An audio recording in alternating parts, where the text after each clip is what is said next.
अस्सलाम वालेकुम, BTS news में आपका खैर मकदम है। हर पल की खबर आप तक। मैं उबादा हारिस शेख।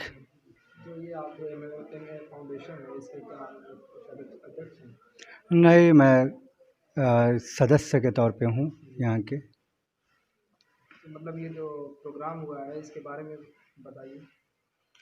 ये प्रोग्राम मेरे बड़े अब्बू मौलाना अज़ीज़ुल हक उमरी शेखुल हदीस जामिया असरिया दारुल हदीस की याद में ताज़ियत के तौर पर किया गया है कि वो पिछले 1 दिसंबर को इस दार फ़ानी से कूच कर गए। ये हमारे और हमारे परिवार वालों के लिए बहुत ही गम भरा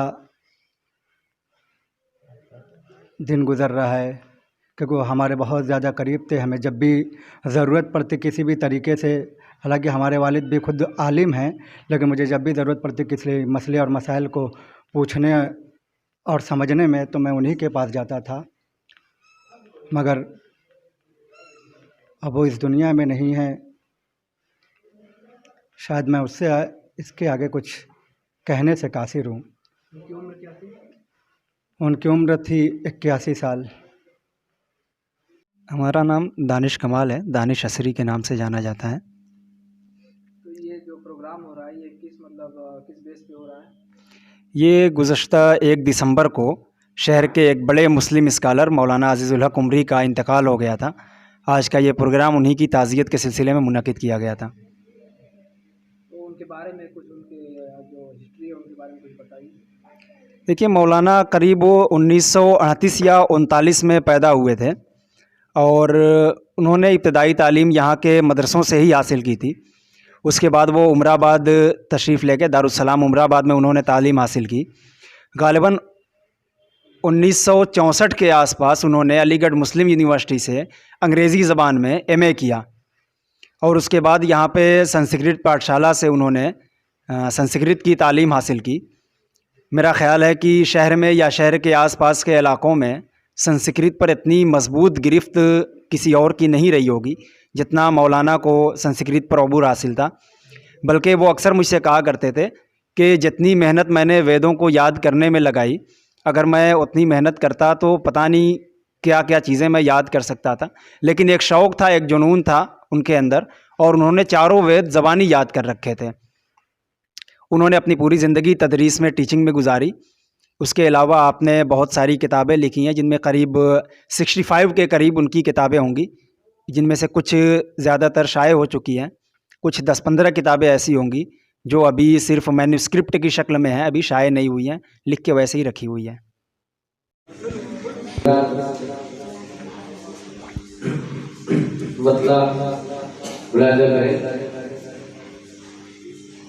गुलशने हंसती से जैसे रुत सुहानी ले गया, एक हर एक अजीजुल हक बहारों की निशानी ले गया।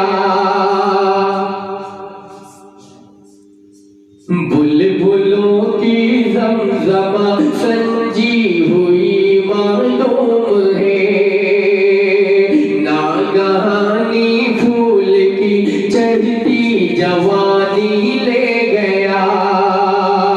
इश्क़-ए-गाने इल्म फन अब हो गए हैं अश्कबार, साथ अपने मौज दरिया की रवानी ले गया। खो गया है जामिया असरिया का शेखुल हदीस, हो गया है जामिया असरिया का शेखुल हदीस। मसनद तजवीज़ का फैज़े रूहानी ले गया, मसनद तजवीज़ का फैज़े रूहानी ले गया। ढूंढते हैं अब दरो दीवार उस फनकार को, ढूंढते हैं अब दरो दीवार उस फनकार को, जो सुनहरे दौर की यादें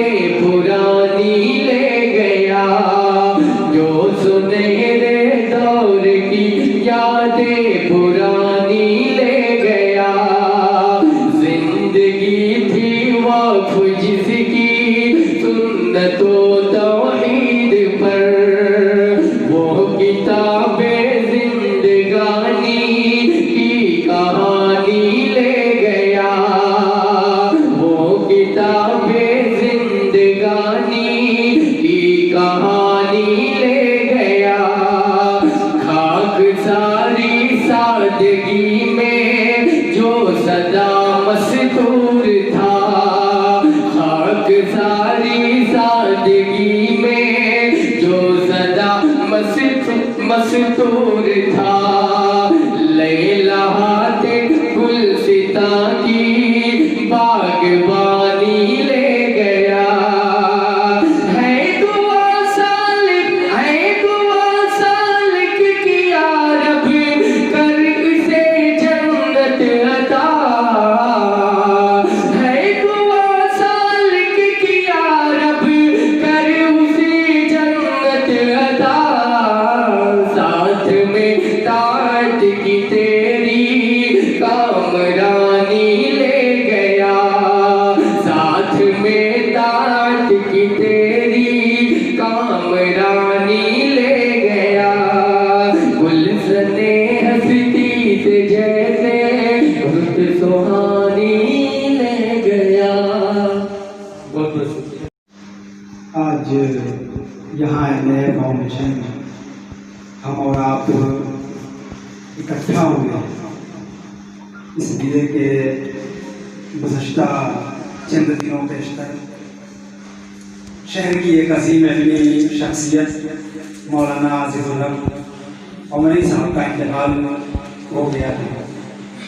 जाहिर सी बात है, इतनी बड़ी इल्मी शख्सियत का हमारे दरमियान से उठ जाना, ये हमारे लिए एक बड़ा अंदोहनाक हादसा है, जिसका असर हमारे समाज पर, हमारे इल्मी हलक़ात पर काफ़ी देर तक रहेगा।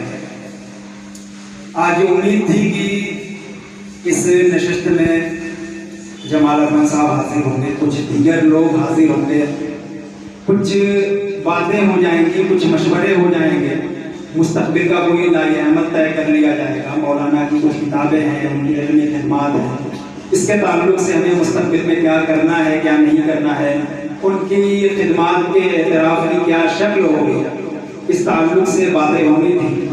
लेकिन जमाल अरफन साहब किसी ज़ाती मसरूफियत की वजह से यहाँ पर हाजिर नहीं हो सके। इससे पहले भी फाउंडेशन की जानिब से मौलाना की चंद किताबें, मुख्तसर रिसाले इशाअत पसीर हुए थे, जिनमें तक़वा का लिबास और इसी तरीके से तू जा पड़ा है बहुत दूर अपनी मंजिल से, और चंद एक रिसाले और भी थे। कहने का मकसद ये है कि जिस तरीके से ये इशाअती सिलसिला उनकी ज़िंदगी में जारी था, हमारी ये कोशिश होनी चाहिए कि जो उनकी गैर मक़बूल तसानीफ़ हैं या उनके गैर मक़बूल मज़ामीन और मक़ालात हैं, उनकी इशाअत की कोई सबील पैदा की जाए। जब मैं वारिस अवध देख रहा था, यहाँ से वारिस अवध रोज़नामा जो निकलता था, मौलाना हफ्ते में 2 कॉलम लिखा करते थे अखबार के लिए, और वो बेशतर मज़ामीन मेरे पास कहीं न कहीं महफूज होंगे। उन्हें इकट्ठा करके किताबी शक्ल में इफ़ादे आम के लिए शाये किया जा सकता है। इसी तरीके से दुत्तूर ज़िया आज़मी की एक किताब थी, इंसाइक्लोपीडिया ऑफ कुरान, जो हिंदी ज़बान में थी। मौलाना ने उसे उर्दू ज़बान में मुंतकिल किया था, और ये करीब जहाँ तक मैं समझता हूँ कि 700-750 सफ़हात की किताब है, और अभी तक शाये नहीं हो सकी है। इसका भी मसौदा मेरे पास मौजूद है। इसी तरीके से अद्दीनुल खालिस नाम का एक रिसाला है, उसका मसौदा मेरे पास महफूज है।